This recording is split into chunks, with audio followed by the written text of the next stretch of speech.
എറണാകുളം ജില്ലയിൽ ആദ്യമായി അപൂർവ രോഗമായ ലൈം റിപ്പോർട്ട് ചെയ്തു. എറണാകുളം സ്വകാര്യ ആശുപത്രിയിൽ ചികിത്സയിലായിരുന്ന 56-കാരനിലാണ് രോഗം സ്ഥിരീകരിച്ചത്. പനിയും വലത് കാൽമുട്ടിൽ നീർവീക്കവുമായി രോഗിയെ കഴിഞ്ഞ ഡിസംബർ 6-നാണ് ആശുപത്രിയിൽ പ്രവേശിപ്പിച്ചത്. അപസ്മാര ലക്ഷണം പ്രകടിപ്പിച്ചതോടെ നട്ടലിൽ നിന്നുള്ള സ്രവം പരിശോധിച്ചപ്പോൾ മെനഞ്ചൈറ്റിസ് സ്ഥിരീകരിച്ചിരുന്നു. തുടർന്ന് നടത്തിയ പരിശോധനയിലാണ് ലൈം രോഗമാണെന്ന് ഉറപ്പിച്ചത്.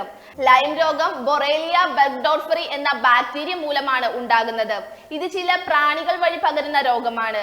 ജില്ലയിൽ ആദ്യമായാണ് സ്ഥിരീകരിക്കുന്നതെന്ന് ചികിത്സയ്ക്ക് നേതൃത്വം നൽകിയ ആശുപത്രിയിലെ ചീഫ് ഫിസിഷ്യൻ വ്യക്തമാക്കി. നാഡീവ്യൂഹത്തെ ബാധിച്ച് മരണം വരെ സംഭവിക്കാവുന്ന രോഗമാണിത്. കൃത്യസമയത്ത് കണ്ടെത്തിയാൽ ഡോക്സിസൈക്ലിൻ ഗുളികകൾ അടക്കമുള്ള ചെലവ് കുറഞ്ഞ ചികിത്സാ മാർഗത്തിലൂടെ രോഗം ഭേദമാക്കാമെന്ന് അദ്ദേഹം പറഞ്ഞു. ഒരു പ്രത്യേകതരം ചെള്ളിന്റെ കടിയേൽക്കുന്നതിലൂടെയാണ് ഈ ബാക്ടീരിയ മനുഷ്യ ശരീരത്തിലെത്തുന്നത്. ചെള്ളു കടിച്ച പാട്, ചർമ്മത്തിൽ ചൊറിച്ചിലും തടിപ്പും തുടങ്ങിയവയാണ് ഇതിന്റെ രോഗലക്ഷണങ്ങൾ. പക്ഷേ പലരും ഈ ലക്ഷണങ്ങൾ അത്ര കാര്യമാക്കാറില്ലാത്തതിനാൽ രോഗം സ്ഥിരീകരണം വൈകും. പലരിലും പല ലക്ഷണങ്ങളുമാണ് പ്രകടമാകുന്നത്. ഓരോ ഘട്ടങ്ങൾക്കനുസരിച്ച് ലൈം ഡിസീസിന്റെ ലക്ഷണങ്ങളും വ്യത്യാസപ്പെട്ടിരിക്കും.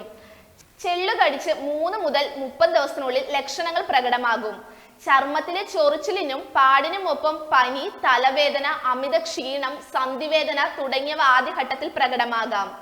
ലക്ഷണങ്ങൾ ചികിത്സിച്ചില്ലെങ്കിൽ ലൈം ഡിസീസ് വഷളാകാനും സാധ്യതയുണ്ട്. 3 മുതൽ 10 ആഴ്ചകൾ വരെ രോഗലക്ഷണങ്ങൾ കാണപ്പെടാം.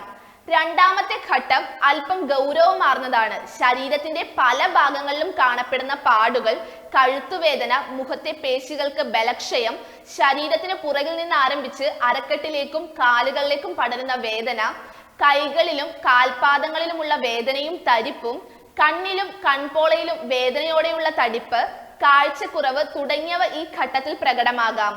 3-ാം ഘട്ടത്തിൽ മുകളിൽ പറഞ്ഞ ലക്ഷണങ്ങൾക്കൊപ്പം ആർത്രൈറ്റിസ് അനുഭവപ്പെടാം. കാലങ്ങളോളം നീണ്ടു നിൽക്കുന്ന വേദനയും വീക്കവും ഉണ്ടാകാം. ചെള്ളുകടിയേറ്റ് 2 മുതൽ 12 മാസത്തിനു ശേഷമാണ് 3-ാം ഘട്ടത്തിന്റെ ലക്ഷണങ്ങൾ പ്രകടമാവുക. കൈകളിലെയും കാൽപാദങ്ങളിലെയും ചർമ്മത്തിന്റെയും നിറം മാറുകയും വീക്കം സംഭവിക്കുകയും ചെയ്യുന്ന അവസ്ഥയും ഈ ഘട്ടത്തിൽ ഉണ്ടാകാം. മാസങ്ങളും വർഷങ്ങളും ഈ ലക്ഷണങ്ങൾ അനുഭവപ്പെട്ടേക്കാം. ലൈം ഡിസീസ് ബാധിച്ച പലർക്കും ചെള്ളുകടിയേറ്റ് തിരിച്ചറിയാൻ വൈകുന്നതാണ് സ്ഥിതി വഷളാക്കുന്നത്. രക്തപരിശോധനയ്ക്കൊടുവിലാണ് രോഗസ്ഥിരീകരണം നടക്കുന്നത്.